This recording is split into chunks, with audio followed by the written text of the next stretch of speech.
tu vois. Et d'autre part, l'étude, l'Office national des statistiques avait montré que l'âge moyen d'une femme née à partir de 1975 pour avoir un enfant en Angleterre, c'est à partir de 31 ans, alors que la génération passée, c'était de 22 ans. Ceci pour dire que l'épidémie des mères célibataires fait partie du plan de grand capital. L'augmentation des jeunes mères célibataires, c'est un business, les amis. C'est un business. Je t'ai simplement montré l'ampleur des statistiques pour comprendre que à partir du moment où tu es conscient de cela, est-ce que tu penses vraiment qu'une femme va s'amuser à pouvoir suivre toutes ces féministes à la con qui leur dit tu es libre, la liberté sexuelle, fais tout ce que tu veux, tu peux avoir des enfants, mais t'inquiète pas, l'État va s'en occuper, tu auras des appels, tu auras des droits au logement, par-ci, par-là. Droits au logement, avec quelles conséquences?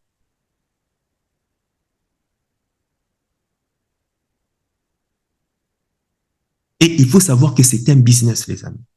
Et plusieurs industries sont déjà en train d'investir massivement pour pouvoir maximiser leurs profits. Malheureusement, les femmes ne comprennent pas cela. Elles sont trop égoïstes pour voir le mal venir de loin, pour voir toutes les conséquences néfastes futures. Et je le dis toujours moi sur cette chaîne, on ne peut jamais décrypter les relations hommes et femmes sans prendre la dimension géopolitique, sans comprendre le phénomène économique qui influence les décisions des femmes, qui influence le fait que les femmes veulent toujours se positionner comme des éternelles victimes et veulent toujours épouser le déni, le déni sans cesse. Et de l'autre côté, à toujours produire des hommes, des sous-hommes irresponsables aussi.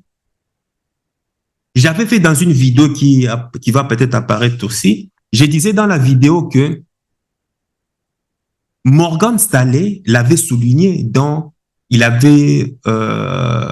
Morgan Stanley parlait de la chi-économie. Morgan Stanley conseillait aux investisseurs de placer leur argent sur les business qui capitalisent sur la solitude des femmes et sur les célibats des femmes avec enfants. Morgan Stanley a sorti les stats qui montrent que d'ici, si je ne me trompe, tu peux me corriger dans le commentaire, et d'ici 2030, près d'une femme sur deux âgée de 25 à 44 ans sera célibataire pour le reste de ses jours. 85 à 90% de ces femmes seront des mères célibataires avec un ou deux enfants pour la majorité. On a vu tantôt dans les stats que il y a plus, bon actuellement, voilà, il y a plus de, comment on appelle ça, les parents célibataires, c'est-à-dire il y a plus de 50% des parents célibataires qui ont un enfant. Et à partir de deux enfants, il y a, je sais pas, la proportion diminue jusqu'à 30%. Au plus le couple, au plus les enfants augmentent, au plus les parents célibataires ne font que diminuer parce que ça coûte énormément. Les couples ont l'avantage d'avoir plusieurs enfants. Pourquoi? Parce qu'eux ne sont pas exposés à la pauvreté. Tu vois? Donc, qu'est-ce que ça veut dire? Ça veut simplement dire que ces femmes, elles n'auront aucun partenaire permanent et finiront probablement leur vie seules. Et ces chiffres continuera à augmenter en raison de 1,2% par an. Ça, c'est l'étude de Morgan Stanley sur la solitude des femmes. Ces chiffres vont commencer à augmenter en raison de 1,2% par an. Tu imagines ce que ça veut dire? Tu multiplies cela par le nombre de la population. Donc, on déduit qu'à partir de toutes ces études que Le business des bars à chats, le business des chiens, les animaux de compagnie, l'alimentation pour animaux, les aires des jeux, la crèche, euh, euh, euh, les, les conseils, les psychologues, parce que ces femmes, forcément, seront dépressives, tout consort, ils auront besoin des psychologues, des experts, ces genres de trucs, les sports, les yogas, les cachetons, les antidépresseurs, tous les consorts vont exploser de manière drastique. Pourquoi? Parce que la solitude orientera des millions de femmes seules, mères célibataires, vers tout ce que je viens de citer, animaux de compagnie et des activités qui vont leur permettre d'oublier leur quotidien.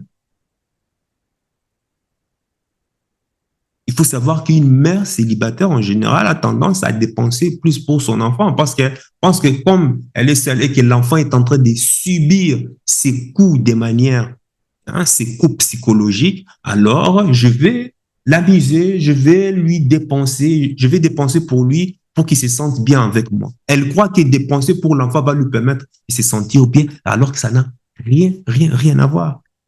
Ça n'a rien à voir. Moi, j'ai grandi dans une famille, on ne dépensait pas pour moi. Mais le simple fait que j'étais dans une famille où je sais que, ben voilà, je suis calme, papa et maman sont bien, mes deux parents sont ça, et je me sens en sécurité, c'est bon. On n'avait pas besoin de manger trois fois par jour. On mangeait une fois par jour. Ça me faisait ni chaud, ni froid. Et ça ne m'a même pas poussé à aller voler. Parce que j'avais la sécurité, j'étais dans une famille stable. À ce type de business encore, il faut ajouter, je t'ai parlé, voilà, des antidépresseurs, dont les femmes sont les premières consommatrices, il faut le dire. Pour les femmes célibataires tout court, il faut compter aussi tous les services pour cryogéniser les ovules. L'alcool, ah voilà, j'ai oublié. L'élément le plus important, l'alcool. Les amis, on entre ici dans la quintessence. Comment est-ce que tu dois capitaliser? Comment est-ce que tu vas construire des revenus constants et pérennes en capitalisant sur la notion des mères célibataires et la solitude des femmes? L'alcool et surtout les vins dont raffolent énormément les femmes. On peut déjà imaginer des soirées futures entre mères célibataires où elles auront à débattre pendant des heures sur l'irresponsabilité des hommes à assumer les femmes célibataires avec enfants en sirotant du vin et autres. Hein? Morgan Stanley conseille aux investisseurs d'acheter des actions des entreprises qui proposent des services et produits aux mères célibataires. Et moi, je serai l'un de ces actionnaires. Je te l'ai dit déjà, vivement 2030, parce que je suis déjà en train de me frotter les mains. Et d'ailleurs, si tu souhaites toi aussi devenir riche, crois-moi, tous les business associés au célibat des mamans, au célibat des femmes,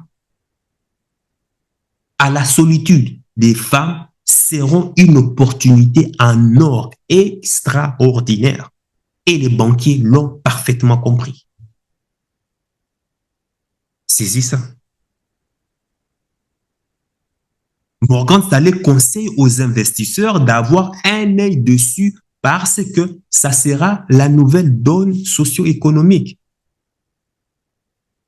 Et comme les femmes investissent très peu en bourse, c'est essentiellement les hommes qui profiteront de cette manne financière.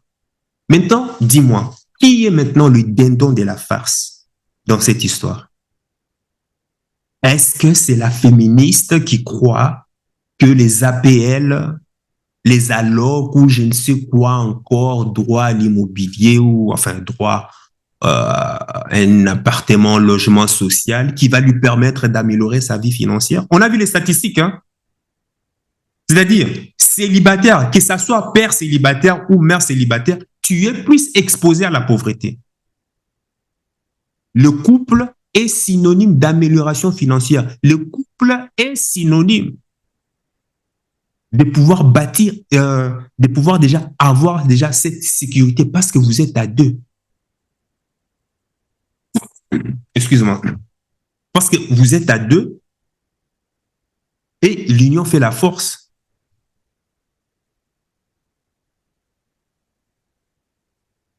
Est-ce que c'est cette femme qui aura tout compris ou bien ça sera toi et moi qui avons compris que malgré tout, les conséquences du féministe sont, les conséquences du féminisme sont aussi, sont aussi un mal nécessaire. Après tout, un mal nécessaire pour les hommes qui vont suffisamment travailler sur eux.